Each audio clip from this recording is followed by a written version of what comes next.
Le débriefing donc de cette rencontre amicale, Angleterre-Belgique, score final 2 buts partout. En un seul mot, complètement foot, ce match pour vous c'était, vous réagissez donc sur les différents réseaux sociaux de l'émission Complètement foot. En studio ici, premier tour de table, Clément Amon, ce match amical, Angleterre-Belgique, score final 2-2 pour vous c'était?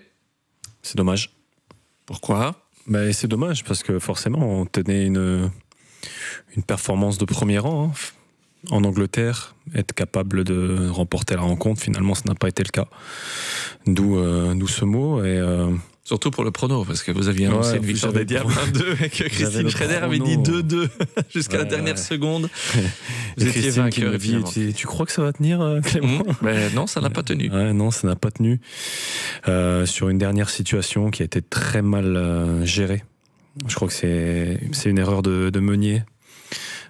Qui se fait avoir le long de la ligne, le ballon doit sortir mais il la couvre mal, et le retrait sur Bellingham qui finit bien. Donc ouais, c'est dommage parce que ils ont été solides, même s'ils encaissent de but, ils ont quand même été solides parce que l'Angleterre a une grosse possession du jeu, une grosse possession du ballon, a créé beaucoup de problèmes à cette sélection des Diables, et on a réussi très souvent à contrarier les plans.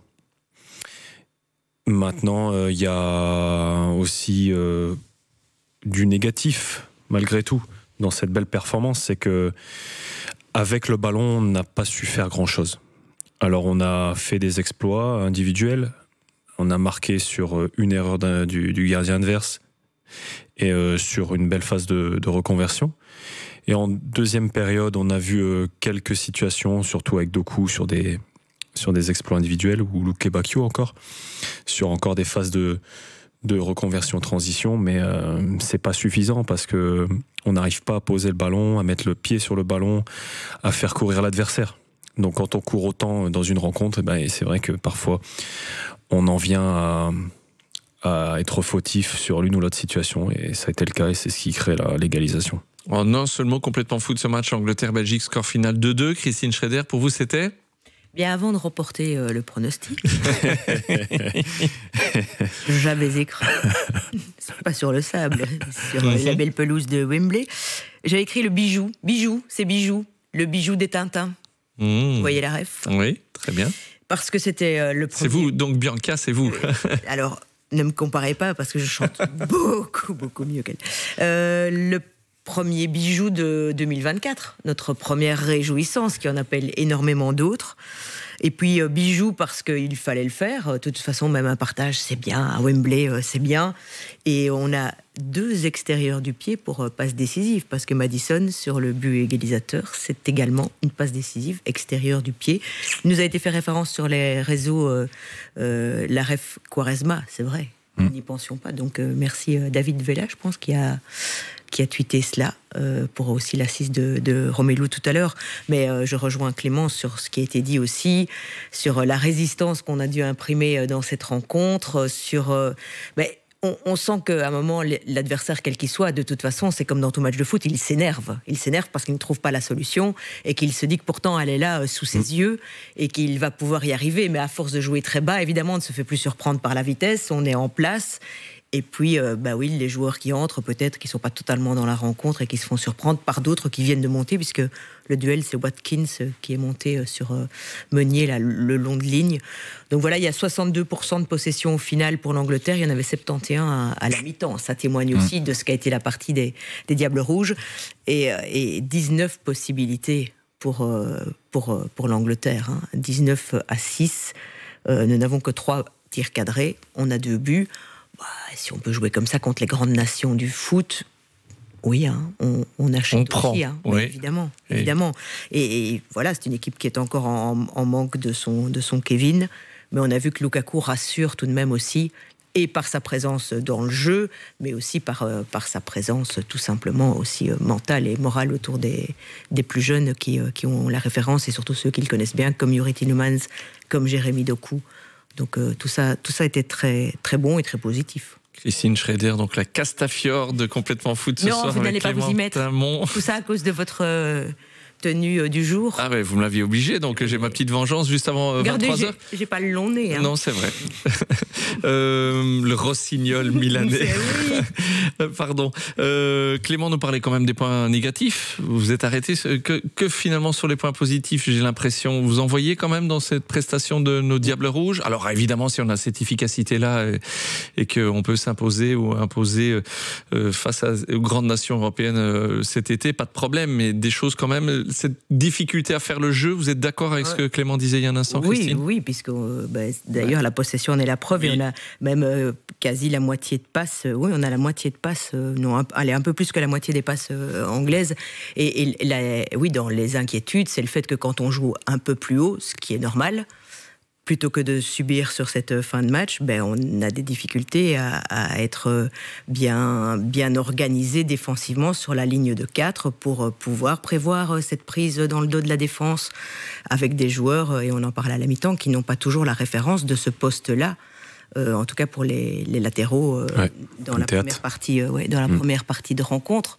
Et donc tout ça, ça devra être beaucoup plus soigné, et ça reste en question, mais on peut encore, parce que vous savez que j'aime le positif, hein, mais Mats Sels, franchement... Oui, parlons de ça, parlons du gardien de Mats Sels. Il dégage quelque chose quand même de positif aussi, et finalement un gardien qui doit subir avec son équipe. Bon, il n'a pas eu 50 000 interventions, mais ballon passe à côté. Ça veut dire aussi que finalement, les attaquants ou les offensifs ne sont pas spécialement rassurés de devoir cadrer face à lui. Il en a quand même quelques-unes où il fait le geste juste, et où l'égalisation anglaise aurait pu arriver bien plus tôt. Mais il a été décisif. Et je le disais en avant-match, sa présence me réconforte. Voilà. Alors c'est mon sentiment personnel, c'est mon ressenti aussi un peu joueur. Je ne dis pas que Castel c'est moins bon ou quoi que ce soit, mais en tout cas à chaque fois qu'il preste, il me donne confiance. Donc pour moi c'est du positif, en tout cas pour ce gardien. Ouais. Juste devant lui, parce qu'il sera vite 23h dans ce débriefing de ce match amical, juste devant lui, cette paire, ce duo Vertonghen de Bast, cette paire anderlechtoise, débriefing, parce qu'il faut en parler. Tout le monde ne va parler beaucoup que de ça. C'est pas français, mais vous avez compris. Il me semble qu'on sent que Zeno de Bast n'a pas encore l'expérience de ce niveau-là, parce que il n'avait pas l'air totalement rassuré non plus dans ses positions. Ils avaient l'air ennuyés en première mi-temps par la présence de Tony, mais ils n'avaient qu'un défenseur face à eux. Je sais qu'il y a souvent un débat, Clément, avec quand on n'a qu'un seul défenseur, un seul attaquant face à la doublette là, et on sentait bien que Tony, lui, il l'a joué finaude. Très souvent bien placé entre les deux. Entre les deux, donc c'était un peu à qui le prend finalement, qui devra le prendre. Et puis sur sa course qui amène le penalty, il choisit évidemment d'aller côté Vertonghen, parce qu'ils savent aussi que c'est pas la vitesse qui va l'aider à défendre dans ce cas-là. Mais et pour parler défense globale. Oui. Parce que vous vouliez du négatif, c'est vrai que dans ce qu'il montrait en pressing en première mi-temps, ok, il le faisait, les offensifs, mais ça portait pas tellement ses fruits. En tout cas, sur la première relance. Il n'y avait pas assez de consistance du bloc équipe pour faire un pressing, en tout cas consistant, un pressing efficace. Et c'est peut-être aussi pour ça qu'à un moment donné, tu le fais une fois, deux fois, et tu le fais un peu moins après, et tu te recroquevilles dans un bloc bas. Ce qui fait qu'à un moment donné, quand tu récupères le ballon dans ce bloc bas, l'Angleterre est déjà bien plus haute, et à la relance, tu as des difficultés. C'est ce qui a été le cas, notamment pour De Bast, qui lui a très souvent tourné autour de lui pour trouver une solution, parce que ça manquait de soutien aussi dans le milieu de terrain. Et c'est pour moi, c'est pour ça. Quand je dis négatif, c'est parce qu'il faut savoir aussi pointer ce qui n'a pas marché. Mais c'est du négatif qui doit être un enseignement finalement pour progresser, travailler sur ce paramètre-là. Ils ont été capables sur les matchs précédents d'avoir de la maîtrise. Ici, ils sont sur un adversaire qui est quand même difficile, qui est coriace. C'est pas plus mal parce que au final, c'est un environnement dans lequel ils seront confrontés dans cet Euro probablement après la phase de poule, face à des grandes nations qui ont là aussi la maîtrise du ballon et la possession. Donc c'est pas plus mal. Ça laisse des enseignements à en tirer. Mais ouais, je suis quand même déçu de ça, de ces phases de construction, parce que je pense que Tedesco a bien plus d'idées en tête pour les bons déplacements. Et ce 4 arrière, j'ai trouvé manquer de repères, alors que finalement les deux qui sont dans l'axe jouent tous les semaines ensemble. Mais j'ai trouvé De Bast dans son positionnement des fois être en couverture des trois autres. J'ai trouvé peut-être pris par l'adversité. Il jouait pas sans manquer de respect, il jouait pas un attaquant de l'Antwerp ou du Cercle ou je ne sais qui dans le championnat belge. Non, là, il jouait contre des attaquants avec beaucoup de ruse. C'est souvent binaire et encore plus dans Complètement Foot. Zeno De Bast n'a pas passé le test ce soir ou à revoir? À revoir. Christine? À revoir à l'avenir. Mais c'est Luxembourg, Monténégro, oui, match amicaux juste avant le début de l'Euro. Pour moi, ou plutôt solution à plus long terme. Oui, je vois pas pourquoi. Je ne pense pas. Il lui a donné une opportunité, mais je pense que dans son esprit, c'est tout de même Wout Faes qui va jouer à côté de Jan Vertonghen. Et voir s'il se répète le fait que Meunier prend la place à droite et Castagne à gauche, puisque c'est une possibilité pour avoir deux vrais latéraux, même si on sait que Castagne c'est plutôt à droite, mais enfin il a déjà tellement souvent joué à gauche. Peut-être Théâtre postule dans l'axe à côté de Vertonghen. Clément ? Oui, à revoir, mais voilà, c'est pas un nom définitif. C'est une bonne leçon pour lui, c'est une grosse expérience, un gros vécu ce soir. Mais il y a des joueurs qui passent devant lui, c'est certain. On a beaucoup parlé déjà de Youri Tielemans à la mi-temps, évidemment, puisque forcément, vu ses 45 premières minutes de jeu, devant Nana Mangala. Un petit mot de Leandro Trossard, à nouveau. J'ai envie de vous entendre avant les infos de 23h pour la fin de ce débriefing. Votre sentiment sur la prestation de Leandro Trossard aujourd'hui? Invisible. Tout simplement, on l'a pas vu. On le voit pas, il est... Je sais pas, c'est même le comportement qui n'incite pas à lui donner du crédit, en fait. On le sent... Je le sens pas... Alors, est-ce que c'est sa personnalité? Je ne sais... Il a toujours du mal à montrer ses émotions, mais on sent moins la flamme quand il est avec les Diables que quand il est avec Arsenal. On sent moins cette flamme et il a du mal à trouver sa place face à ça.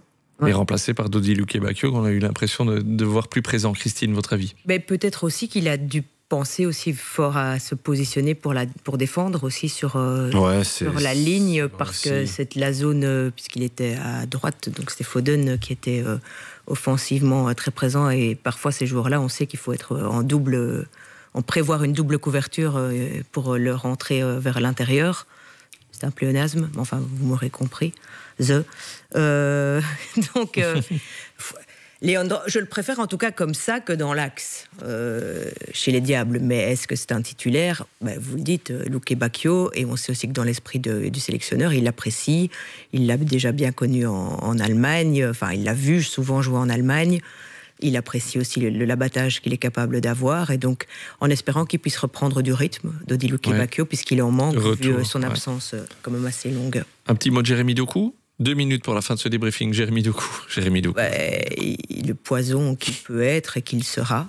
J'ai préféré, par exemple, j'avais l'impression qu'en Irlande, il surjouait parfois dans le sens où il répétait trop souvent la même chose. Et tu avais juste envie de dire, peut-être, ça passe pas. Ou... Parce qu'aussi, maintenant, il est connu aussi. Ça se voit déjà dans le championnat d'Angleterre, où c'est un petit peu moins simple pour lui qu'en début de saison. Et donc, avec Guardiola, il y a certainement des choses qui sont très précises et demandées. Ouais. Et évidemment, il ne veut pas brimer son instinct, certainement pas. Et Tedesco, certainement pas non plus. Mais c'est vraiment ce moment où sentir les coups. Comme pouvait le faire Eden Hazard, évidemment, sur là je garde, là j'y vais, je provoque, là je passe direct, enfin voilà. C'est une dynamite, hein, ce mec, c'est incroyable. Maintenant, attention, comme Christine le dit, de ne pas trop en surjouer. Parce qu'on le sait, il va faire des différences avec ses dribbles, avec sa vitesse.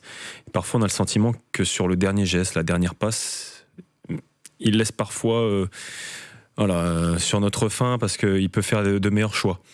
Et on sait qu'à Manchester City, il y a du jeu de position, il est mis dans un environnement préférentiel pour le trouver dans des phases de de 1 contre 1, pardon. Ici, c'est un peu moins le cas. Et quand on le trouve, il le fait. Mais à City, il sait qu'il doit le faire pour les autres aussi. Ici, des fois, on a le sentiment qu'il le fait que peut-être pour lui. D'où cet excès un peu de dribbling et qui doit être réduit certaines fois dans l'efficacité. Merci Clément Tamon. Merci David. Merci Christine. Ce soir. Merci Christine Schrader. Merci. Bravo pour le petit prono 2 buts partout annoncé donc avant le match. Ça Désolé suffit, Clément, ça ça s'est joué en fin de rencontre. Parfois j'ai le nez long. Parfois.